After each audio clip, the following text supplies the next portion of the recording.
Lord, you've been so good to me.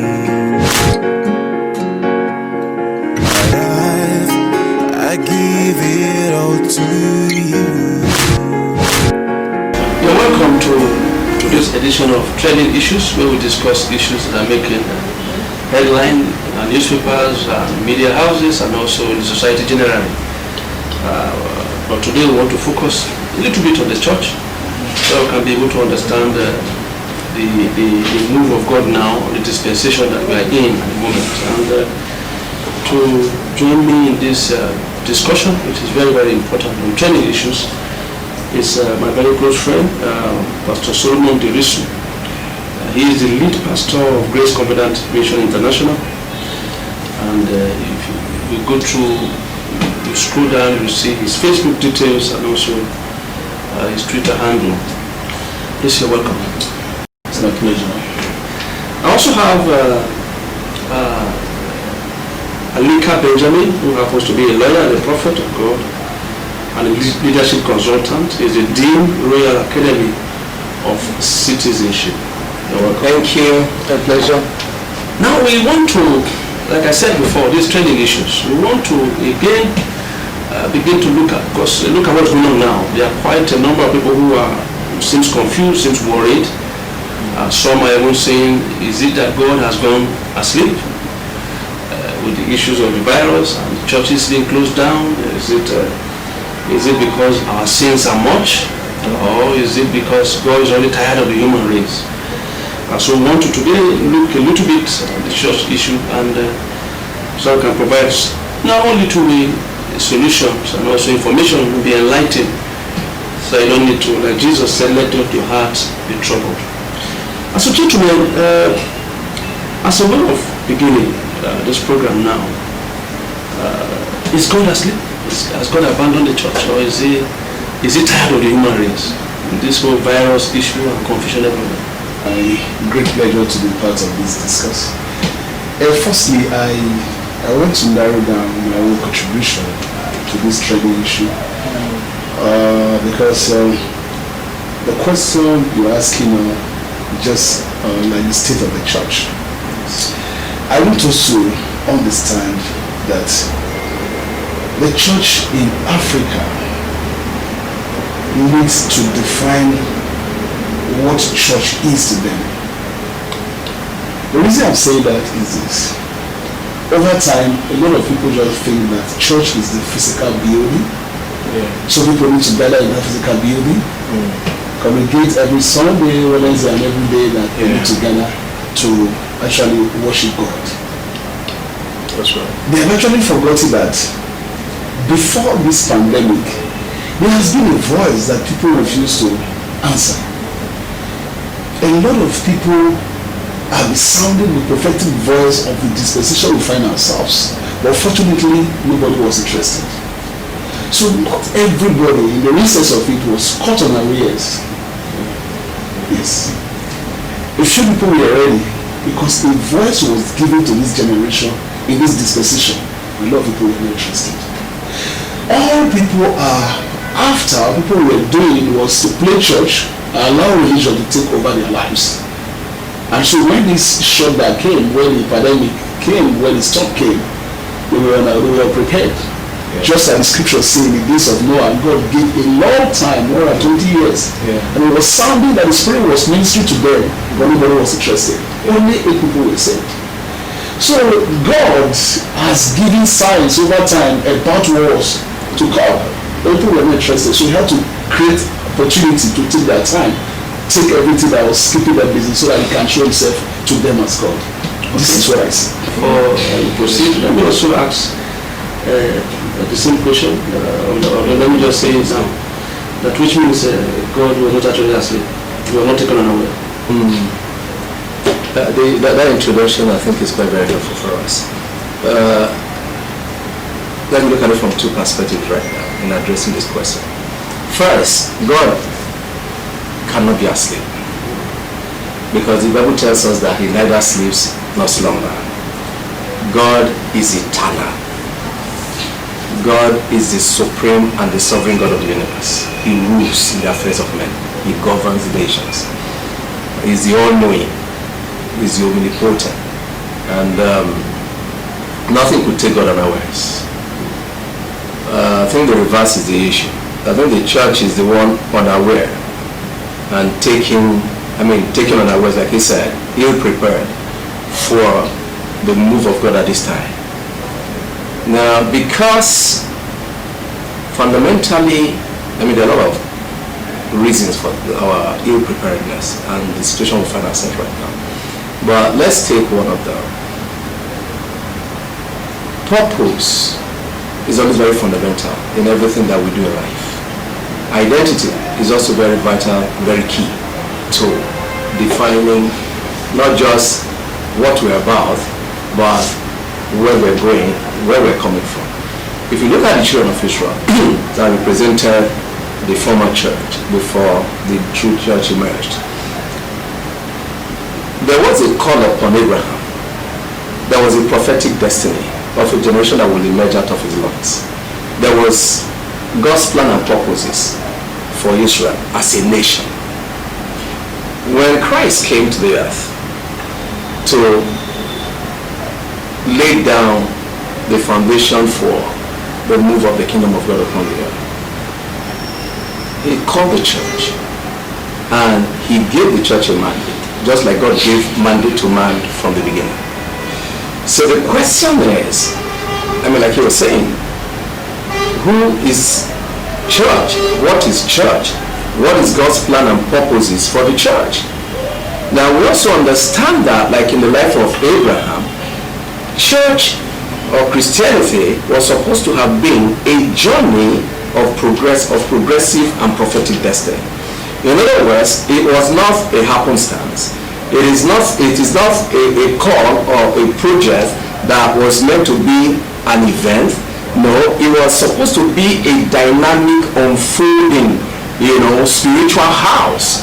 God's eternal agenda, moving from one spiritual standpoint or what's the other that we might use, landmark to another. When God chose Israel from the point of their departure from Egypt, there were 3 feasts that God said they must always commemorate in order to remind them of to be able to track their spiritual journey, okay, and then bring to memorial who they are, their relationship with God, God's plan, and what the destination was about.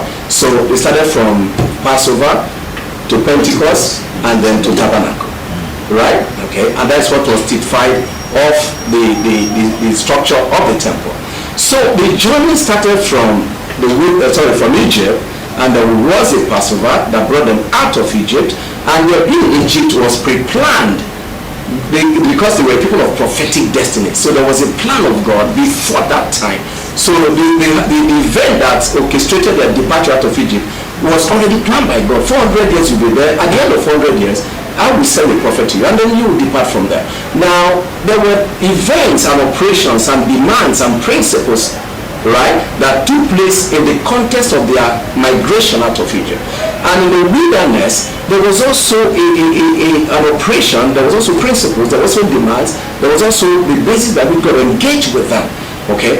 And then, to enter the promised land, there was also ceremonies, there were also processes, there were also plans, okay? So at every stage, God had not just only predetermined these journeys, but he was with them, speaking to them through Moses, through the priests who were sounding the trumpets. He was speaking to them through the movement of the ark, the pillar of cloud by night and pillar of cloud by day. Pillar of fire by night, pillar of cloud by day. So there was witnesses.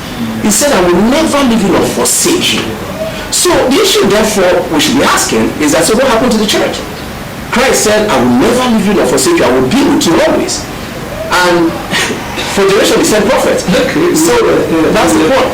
We're going to take these issues one after the other, so that our listeners and across the nations will be able to understand precisely where we are coming from, where we are now, and where we are going to. That's right. So let me also, before I come back to you, let me ask. Now you've given a brief description on the church, if I should use the word, in the wilderness, the church before Christ came in and the rest. So now, can we also say now, if I should ask also, Solomon did this, can we also say now that what we run today as a church, is it God's pattern? What went wrong? And firstly, like he has laid a very solid foundation from the start. There is no way anybody can actually question the revelation people are getting. Because for every man that has a mandate to set up a church according to our understanding, according to the understanding and the knowledge they have, is set up. But there is one fundamental thing that we must know about God's timing, His divine timing. God deals with us in perspectives, and He wants us to understand Him. Where we have issues now is lots of Christians are not ready to let God.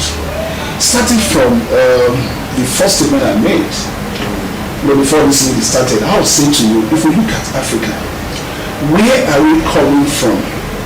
We have this idolatry background that is plaguing the church, has made church a religion instead of a relationship. And when you are taking church as a religion, your relationship with God will be, altered. Why? Because you want to do everything mechanical. You want to deal with God from your head. You want to understand what you are doing. You want to do it as a solution in your own way. So if it's not coming your own way, you feel that it's not working. That is why a lot of people want to do showmanship instead of the preparing of the Holy Spirit. The other thing that God has given to church, to the people, to His people, is the Holy Spirit. Yes. Every other thing you do need to be a Christian. The only thing, because you are saved by the blood and you are sealed with the Spirit. So a lot of people don't really care about the blood. They don't think that the blood is important to them. All they want to see is manifestation. And that is why you find that today a lot of confusion everywhere. You find all kinds of people gather together in the name of church because of display magic and the rest of them. Gifts that people are clamoring for can be displayed by anybody. People Satan can show all kinds of things to cajole people, to push people out of. They are standing from to take people unawares. But the fruit of the Spirit is what will help you manifest, show who you are. A Christian said, by the fruit we shall know them. A lot of people do not actually see others as Christians because you see somebody who claims to be a Christian, is not able to show to you the fruit. People don't show fruit of the Spirit. So what makes them a Christian? How do you know they are Christians? A man will come and tell you about Christ, but it's not living Christ. It's not showing Christ. So the Christ that you preach to people is the Christ that you want to showcase to people, is the Christ that you are supposed to bring them in. But today we don't find that. We don't see people do that anymore. All people are interested in is the crowd. Most of this crowd, because if you are moving with the crowd, most of this crowd, God does not actually deal with this crowd. You are welcome to a wonderful and a beautiful day. I hope you've been enjoying our programs. My name is David Elo. I want to introduce some of our books to you, very enriching books, great books. We have over 65 books now published by BHF Foundation, and they are books that will enrich you, they are books that will bless you. The first one I'm holding in my hand now is Cain and Abel. A wonderful story of two brothers born in the same family. One ended up becoming one of the top lawyers in Nigeria, while the other one ended up becoming one of the most dangerous armed robbers in Nigeria.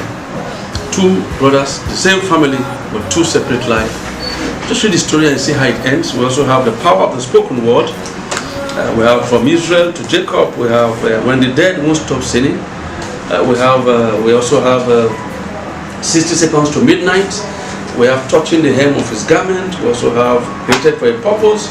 We have the gatekeepers. Wonderful book talking about ladies. We have the God factor. We also have the stranger in my mind. We also have the dark side of the truth, the pastor's secretary. We also have like a hole in the head. And we have various books. Please pick any of these great books and you will definitely be blessed. You're going to see our website and all our social media handle. You can also follow us there and also get our books on either of the platform, especially the website. I want you to read. There's always a saying that readers are leaders. Until you read, you cannot lead. Knowledge is powerful. The Bible said even the righteous needs knowledge to break through. The fact that you're righteous is not enough. You also need knowledge to be able to break through. So among the 65 of our books and more that are coming, pick up anyone, and I believe that they are going to change your life tremendously, and you will never be the same again. God bless you.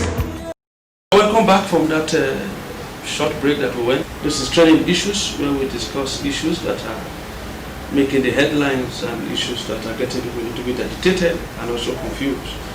God's servant here, Benjamin Alika, also took us through a journey of how the church started before Jesus came, the church in the wilderness, the church down to Abraham and the rest. And we've seen that God's intention was that he should lead them. God led them. That's why he said it was a pillar of cloud by day and a pillar of fire by night. His intention was to lead his people. So with what is going on now, with what we are seeing in the church today now, I want to ask two questions in one. First and foremost, are we on the right track? And number two, what went wrong? Thank you for this opportunity.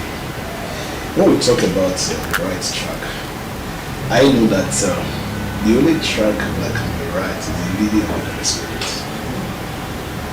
You see, for as many that are led by the Son, a lot of people are not waiting for the leading of the Holy Spirit. People are leading themselves to it. People are looking for approval. Sorry to cut in. When you say people, is it the altar now or the congregation? The altar control the congregation. A lot of churches, places of worship today, in quotes, parenthesis, a lot of places of worship today, they are done mechanically, manually. People are being manipulated because they can't hear God for themselves. People are being manipulated because they are not ready to hear God. Even the very elect are being deceived because they are not led by the Spirit of God. They are led by material display. They are led by affluence of people. They are led by the multitude they see. They are led by the structure they see on ground. So nobody is waiting to be led by God. You know that people believe this time, people believe man more than God. You have to God. Matthew chapter 6 was describing that a man cannot worship Mammon and worship God. Right? But a lot of people worship Mammon today more than God. If God is giving instruction, people don't believe. But when money gives instruction, they'll believe. So the altar that people are running to now, most places, the congregation, the pastors and the so spiritual fathers, they believe that the structure that is built, the physical structure, is where God is. Not minding the dispensation, like I said before, that this is a time where the church is supposed to be the heart of men. Because Hebrews chapter 8, he said, this is not what you build before. He said, I will build now. This is the time that we talk about. That I will put my law in your heart and write them in your mind. That no one will tell the other how to know God. But today, people are waiting for others to tell them how to know God. Most of the revival we are talking about, most of the programs that we have been holding before this dispensation, before this storm, before this pandemic, you see people who go there, they come back and the same. Why? Because they are not going there to seek God. They are going there to seek man. So they are not led. How many people can hear God for themselves? The only God they can hear is the God of money. The God they can hear is the God of mammon. The God they can hear is God of material, enrichment, empowerment. Because you see that a lot of people, or some of the so-called the elect, the very elect, are not interested in God. What people are interested in, to be honest with you, is material gains. Because anybody will tell you, so that they can approve me, so that they can see that I am highly anointed, so that they can see that I have God. Show me what you have to prove that you know God. The number of cars you have, the number of houses you have, the number of the size of the structure you are using for your auditorium, the seating capacity. That is why the competition is so stiff. This one will be the 100 today, the next one somebody will build a 120 capacity altar, another one will build 50. You see, as that one is going on, but have you ever thought of what is going on with those capacity altars they are building? Because nothing is changing. The more they are building, but nothing is changing. So because they are not led, people don't know God for themselves. Instead, they want to know man. No program you have attended these days that you see that people are truly blessed. Because everybody is going there. After the process, they come back and say where they are. But it was also from start. Okay. I remember I said once that when we look at what happened in America and also foreign land those days, so in the time of John G. Lake, they take people from the hospital to the church. But now they rush people from the church to the hospital. In the time of Peter, he said he didn't have money in his pockets. But he said, stand up and walk. But now the pastors have so much money, they buy wheelchair because they can't pray for the people to walk anymore. So what precisely, the pastors now, the churches now, the leadership of the church to this extent, just like what Solomon was talking about, mammon, the competition of money, which has also destroyed a lot of things. But if we want to look at it, to narrow it down, I don't want to look more on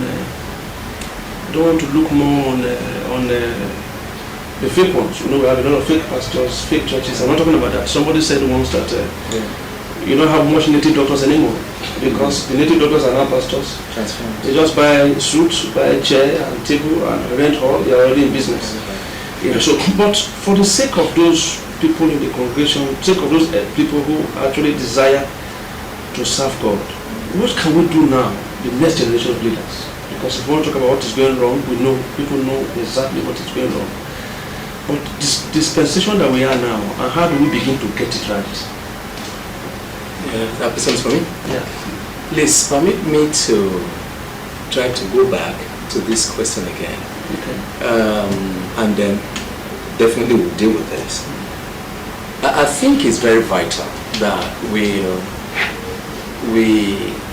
fully grasp both the problem bedeviling the church, the underlying factors responsible for where we are right now as Christians and as church and as body of Christ, and also understand the enormity of the problem that's all around in the context of the season and the times we're in.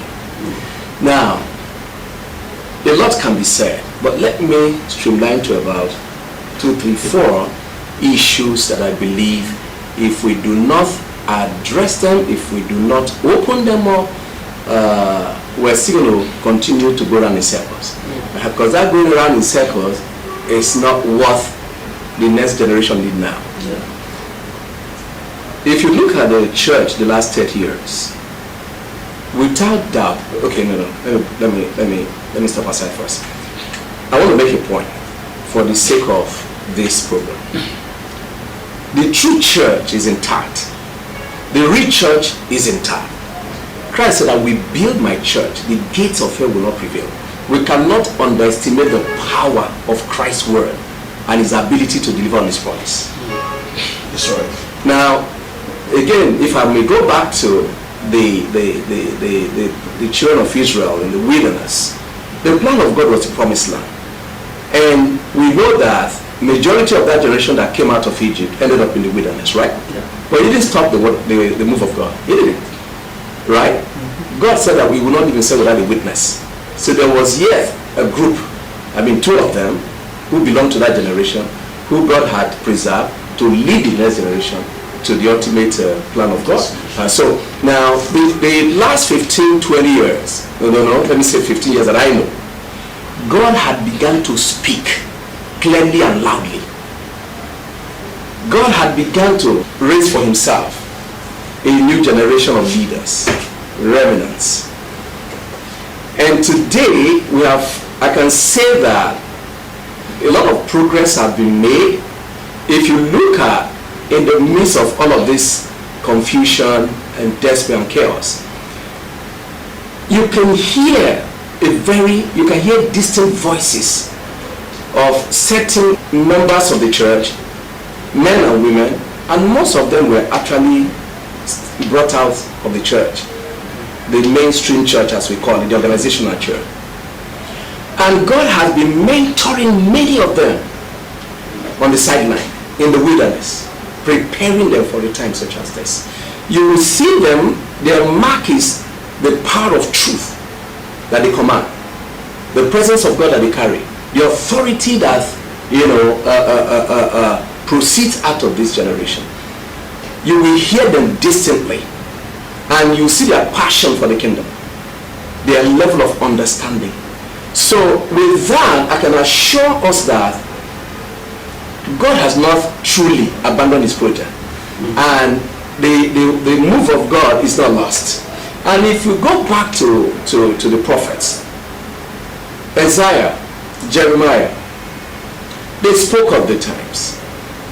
Haggai, he said in those days, I will shake the heavens and I will shake the earth, right? And so on and so forth. He said those things that will be shaking will be what? Will be shaking. Those things that will not be shaking what? Will remain. Now we have come to the time of, we call the harvest, the fullness of time, which is the time of judgment. And judgment actually means separation, right? In gathering, where God is sifting between the chaff and the wheat. Am I correct? The goat and the sheep. So that is happening. The situation we're seeing, the crisis on the earth, the lockdown. First and foremost, you can see the hand of God in everything, even in our country right now politically. So within the move, the last 50 years, like I said, I mean, we heard God saying, I've changed the others at the gate. And I must say this with boldness. The changes are taking place as far back as 50 years ago. When God, like what God said to Joshua, he said, behold, my servant Moses is dead. He said, arise, you and this generation, and go and rule. Go and take land. But what's it called? The baton had changed without us knowing it. New generation of leaders emerged. But going back again to the point I said that it needs to be emphasized. The issue here is God so blessed the Church of Nigeria particularly and globally with human resources, financial resources, material resources to advance his purpose. So then what happened? We lost the whole power of fathering. We never had fathers in the reasons of it. Fathers are the ones who raise children into sons. Am I correct? They raise children into destinies.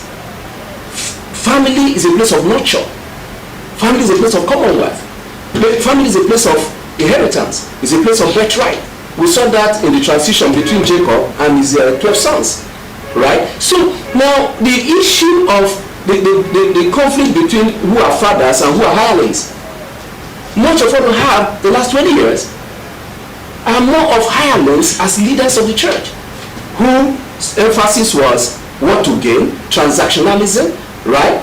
If you give offering, if you pay tithe, you get this. God said a warning that the emphasis on this your tithe and offering, they're going to have problems. Because before you know it, what we now see is completely a transactional church. And where transactionalism becomes the high point, it becomes impersonal. It becomes soulless. And then we lose life. Like he said, you can't worship God and woman at the same time. So what you saw in the move of the church the last 20 years really is an impersonal relationship. Soulless relationship. Right? Driven by people who are mainly contractors, selling this, selling that, selling this, selling that. Next thing was the emphasis on word of faith rather than love of truth. Because you see, if there's no pursuit of truth, you can find truth. So the whole idea of word of faith is turning the word of God into a tool for working miracles. And how do you reduce God himself to a means? That's what we did, and that's what transactionalism does, and that's Babylon. So we imported Babylon straight into the heart of the church. So the next thing you want to talk about is the whole concept of God is going to do it. False religious promises. False religious promises that insist that God is going to do it. God is going to bless you. and so which also enhanced our ability to exploit the people. What was it? God, there's nothing God has to do that he has not done as regard a believer who is truly born of his spirit.